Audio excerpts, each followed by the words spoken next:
Veo que cuando se habla de esterilidad, de infertilidad, las mujeres son tan buenas y se hacen cargo tanto de todo que siempre prefieren ser ellas, digamos. Sí. Cuando es el varón el que presenta el problema, muchas veces en nuestra consulta la mujer se preocupa más. Cuando uno le dice, usted tiene todo bien, vamos a ver a su esposo, vamos a ver qué es lo que pasa con su esposo, entra una preocupación porque es como que, bueno, que el varón no puede ser estéril, el varón, ¿cómo va a tener este problema?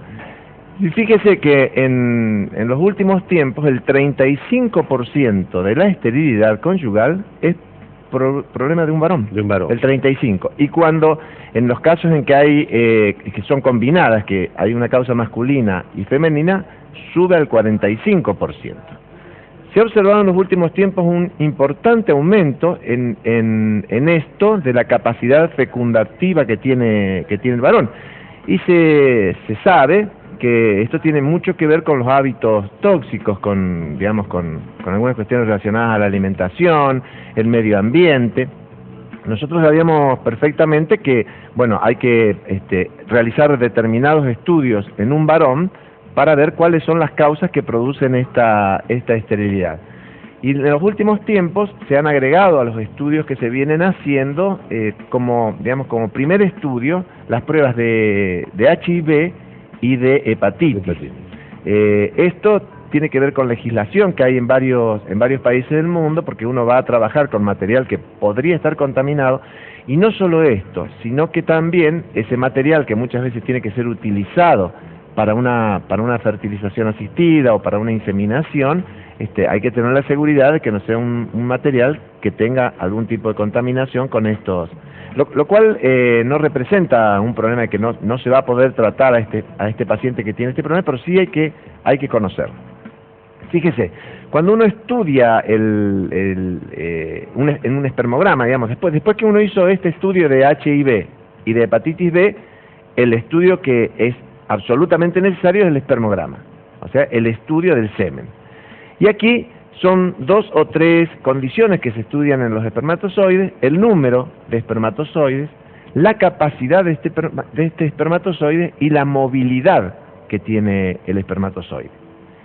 Estas 3 condiciones que se buscan, que se estudian en los espermatozoides, son las que se han ido alterando en los últimos tiempos y que se dice que se ha alterado más todavía en las regiones o en las localidades donde hay mucho contacto con sustancias químicas, como son pueden ser los agroquímicos.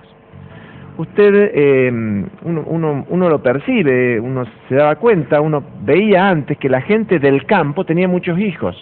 Sí. Y hoy la gente del campo no tiene muchos hijos. Y no es solo por una cuestión de elección, porque uno podría decir, bueno, si antes toda la gente la mayoría de la gente tenía muchos hijos, y hoy por diferentes razones tienen menos hijos. No, pero nosotros vemos muchas esterilidades que provienen de las zonas rurales o de las zonas cercanas a las zonas rurales y que están muy relacionadas al factor masculino, que tienen mucho que ver con la calidad, con la cantidad y con la movilidad de los espermatozoides. Como que sin ninguna duda hay factores externos, factores ambientales, factores relacionados al trabajo que están produciendo este aumento de esterilidad en los varones. ¿Algún registro de ese tipo en el caso de Barrio Ituzaingó no se ha conocido, no? No se ha conocido, pero que se sustancia ahora por el... no se ha conocido directamente eso, ¿no es cierto? Pero hay, hay como sospechas de que esto sí sucede. Digamos, no hay, porque es muy difícil hacer un estudio donde uno compare, bueno, el deseo de fertilidad, la cantidad de parejas, comparados con otras que están viviendo en zonas de estas características. Sí. Pero lo que uno ve, en los congresos no se anima a decirlo fehacientemente o a afirmar que esto ha producido un deterioro en la capacidad germinativa de los varones, o que ha producido un mayor número de malformaciones en el producto de la concepción. Pero esto está flotando en el ambiente. Esto es una cosa que está ahí, que nadie se anima a decirlo, porque es muy difícil presentar un trabajo con controles, porque cuando uno hace un trabajo tiene que decir, bueno, a esta parte de la población de mi trabajo le doy determinada droga y a esta no le doy nada. ¿Cómo hacemos para comparar esto? ¿No es cierto? No podemos decir a determinados pacientes le vamos a administrar agroquímicos y a otros no, para ver si dentro de unos años son más fértiles.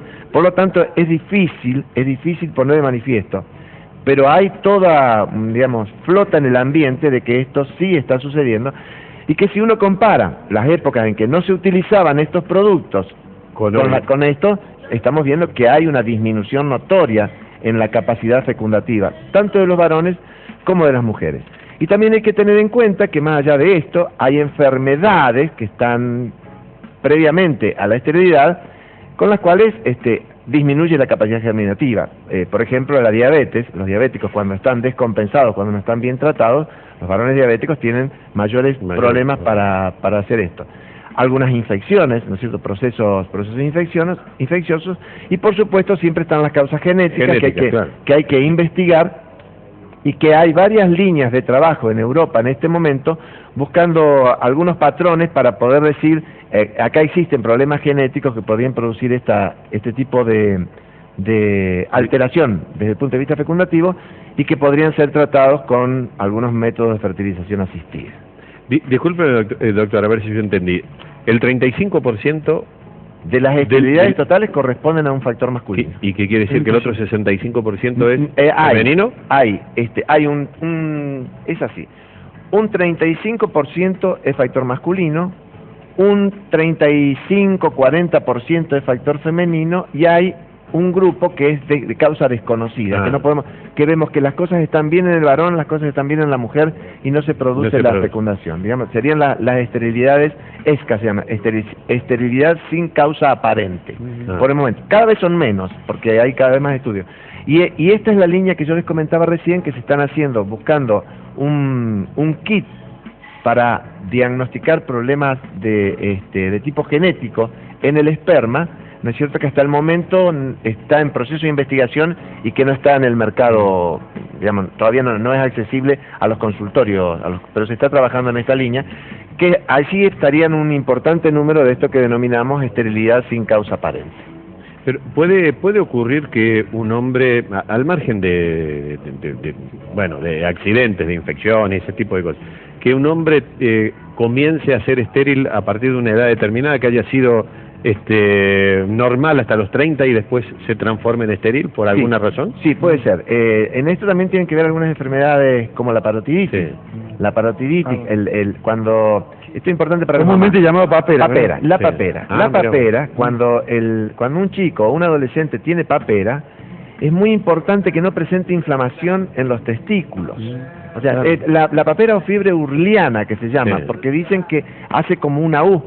La papera puede tomar las glándulas salivales, las parótidas, tomar también el páncreas, haciendo como una, y tomar los testículos, haciendo como otra fiebre urliana.